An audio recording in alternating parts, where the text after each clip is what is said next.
कोई हमें एक बात बोलता है, एक लाइन बोलेगा कि तुमसे ये चीज़ें नहीं हो सकती है, तुम कभी सक्सेस कर ही नहीं सकते, तुमने पिछले भी ये गलतियाँ की थी, तुमसे तुम्हारे रिलेशनशिप भी नहीं संभला था, आगे तुम क्या ही अच्छा करोगे।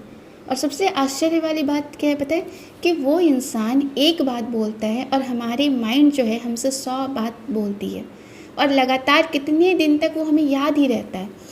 इवन 100 लोगों ने हमें कॉम्प्लीमेंट्स दिए होंगे, हमें अच्छी बातें बोली होंगी, बट वो हमें याद नहीं रहता।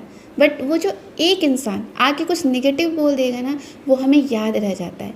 मेरे साथ भी यही होता है, अगर वीडियो में मुझे पॉजिटिव कमेंट्स आ रहे हैं ना, तो मुझे वो याद भी नहीं रहते। बट अगर कोई एक आके कुछ नेगेटिव लिख देता ना, मुझे बहुत टाइम तक याद रहता है कि यार इसने ऐसे लिखा था, ऐसे क्यों लिखा। ये मेरे साथ भी होता है और ये सबके साथ होता है, सबके साथ। बट मैं उन चीज़ों को बहुत जल्दी भुला पाती हूँ, क्योंकि मुझे माइंड साइकोलॉजी पता है। लेकिन आपको वो चीज़ शायद नहीं पता है, इसलिए आप कुछ ज़्यादा टाइम तक उसको कैरी करके रखते हैं अपने माइंड में। होता क्या है ना, कि हमारा माइंड जो है वो सर्वाइवल के लिए बना है। तो जब उसे निगेटिव कमेंट्स मिलते हैं ना, तो वो उसको एक थ्रेट समझता है, उसको लगता है कि आगे कुछ इससे डेंजर हो सकता है। साइकोलॉजी में इसे निगेटिव बायस कहते हैं। तो हमारा माइंड जो है ना, हर समय अलर्ट मोड में रहता है। आप देखिएगा, रात में भी जब आप सोते हो और कुछ अचानक से आवाज़ आए, तो आप कितने सडनली उठते हो। क्यों उठते हो? क्योंकि आपका माइंड उस टाइम भी अलर्ट रहता है। ह्यूमन माइंड ऐसा ही काम करता है और ह्यूमन माइंड ऐसा ही बना है। तो 100 लोग जब आपको पॉजिटिव बोलते हैं ना, तो आपको लगता है कि यस आई एम सेफ़, मैं सेफ़ हूँ, आप सेफ़ फील करते हो, तो आपको कोई टेंशन नहीं होता है। बट जहाँ एक निगेटिव कमेंट आए ना, आपको लगता है वो डायरेक्ट अटैक आपके सेल्फ रिस्पेक्ट पे है। तो माइंड जो है ना, उसको एक डेंजर की तरह उससे सिग्निफाई करता है, और आपको वो हमेशा याद करवाता रहता है। तो ये जो चीज़ें होती हैं ना, ये चीज़ें आपके माइंड में बहुत ज़्यादा टाइम तक इसलिए याद रहती है।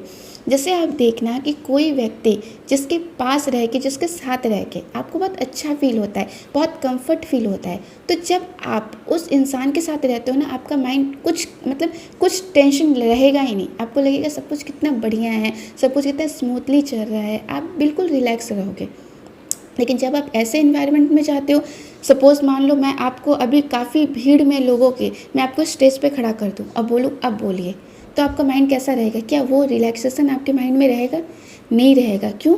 क्योंकि आपको हमेशा ये रहेगा कि मैं अच्छे से बोल पाऊँगा या नहीं, पता नहीं ये लोग को पसंद आएगा या नहीं पसंद आएगा, मैं सब कुछ अच्छे से तो कर पाऊँगा ना। तो आपके माइंड जो है आपको 10 चीज़ें निगेटिव बताएगी, क्योंकि वो 10 चीज़ें निगेटिव जो है ना, वो थ्रेड है, वो माइंड एक डेंजर की तरह ले रहा है। क्योंकि इससे पहले भी कई मोमेंट आए होंगे जिसमें आपने ऐसा सोचा होगा, कई चीज़ आपको स्टेज फियर होगा, आपको पब्लिक स्पीकिंग का फियर होगा। तो माइंड ने ना उस मेमोरी को बहुत अच्छे से पकड़ कर रखा है। इसलिए जो आपका दिमाग है वो जब इन्वायरमेंट क्रिएट हो रहा है ना, तो वापस से आपको उसी टाइप से फेंक रहा है चीज़ें, और आप उसी लूप में फंसते जा रहे हो। और जिस दिन आप ये चीज़ समझ जाते हो ना, आप चीज़ों को लाइटली लेना शुरू कर देते हो। जैसे देखना, आप कोई छोटा बच्चा होगा, आप जब उसे पहली बार डांटोगे ना, वो डरेगा, दूसरी बार डांट से भी डरेगा, बट आप लगातार उसे डांटते रहो, डांटते रहो, डांटते रहो, फिर उसे डांट का फ़र्क ही नहीं पड़ता है। फिर एक टाइम ऐसा आता है कि आप उसे जितना भी बोलो, उसको कोई फ़र्क नहीं पड़ता है। सेम होता है, अगर आप उसे मारोगे ना, तो उसे एक दिन फ़र्क पड़ेगा, 2 दिन। लेकिन अगर आप लगातार उससे मारते ही रहोगे ना, वो उससे भी फैमिलियर हो जाता है, फिर उसको मार का भी डर नहीं रहता है। तो हमारा ब्रेन ऐसा ही है, किसी चीज़ से अगर आप डरोगे ना, तो वापस से जब वो सिचुएशन क्रिएट होगा, तो माइंड आपको वापस से डराएगा। लेकिन अगर एक बार आपने ये सोच लिया ना कि मैं इस सिचुएशन को बहुत अच्छे से डील कर सकता हूँ, मैं तो बिल्कुल इससे डरने वाला नहीं हूँ, तो जब नेक्स्ट टाइम आपको वो सिचुएशन के अंडर आप आओगे ना, आप डरना कम कर दोगे। क्योंकि हमारा माइंड इसी तरीके से काम करता है, वो फैमिलियर पैटर्न को पकड़ता है, चाहे वो डेंजर हो, चाहे वो सेफ्टी हो। तो आप आज से कोशिश करो, अगर ऐसा कुछ है ना कि आपको कोई एक वर्ड बोला और आपको बहुत टाइम तक वो याद रहता है, आप उन चीज़ों को भुला ही नहीं पाते हो, तो आप सिर्फ एक चीज़ करना कि उन चीज़ों को ज़्यादा वैल्यू मत करना। आप बस ये बोलना कि ठीक है, अगर 100 लोग मेरी तारीफ़ करेंगे तो एक लोग बुरा भी तो बोलेंगे। मेरे भी कमेंट्स में आते हैं कई ऐसे, अगर 200 कमेंट आया है तो 199 कमेंट पॉजिटिव होगा, लेकिन कोई एक ऐसा कमेंट होगा जो मुझे बहुत टाइम तक याद रह जाएगा। और ऐसा पहले होता था, बट जब मैंने ये हीलिंग सेशन शुरू किया, जब मैंने चीज़ों को समझा, तो अब मुझे लगता है कि बहुत कम टाइम के लिए याद होता है। लेकिन अभी भी ऐसा मैं नहीं बोलूँगी कि वो इफ़ेक्ट नहीं डालता है। इतना कुछ समझने के बाद भी मुझे इफ़ेक्ट पड़ता है, बट हाँ, हो सकता है कि 1 घंटे के लिए पड़े। पहले तो 2-3 दिन के लिए पड़ता था, बट अब शायद 1 घंटे के लिए पड़े। ड्यूरेशन कम हो गया है, बट पढ़ तो रहा है अभी भी, और आगे भी I am working on my self. हो सकता है कि मुझे आगे अब बिल्कुल भी फ़र्क ना पड़े, क्योंकि मैं भी अपनी चीज़ों पे काम कर ही रही हूँ, और जो मैं करती हूँ वही मैं आपको बता रही हूँ कि वही चीज़ें वर्क करेंगी।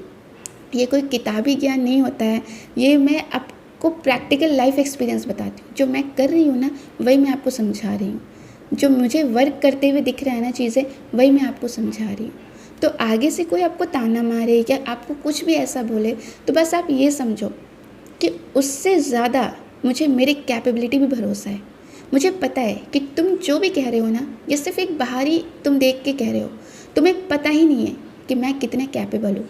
मुझे पता है कि मैं कैपेबल हूँ और मैं चीज़ों को हैंडल कर सकता हूँ या मैं कर सकती हूँ। जिस दिन आप ये बोलना शुरू करोगे ना, लोगों का मुंह भी बंद हो जाएगा और आपका जो सेल्फ कॉन्फिडेंस है ना, वो काफ़ी हाई हो जाएगा। वरना आज के टाइम पे ना आपको गिराने वाले बहुत मिलेंगे, लेकिन कोई आपको अपने शब्द से उठा दे, ऐसे लोग आपको बहुत ही कम, इनफैक्ट रेयर ही मिलेंगे।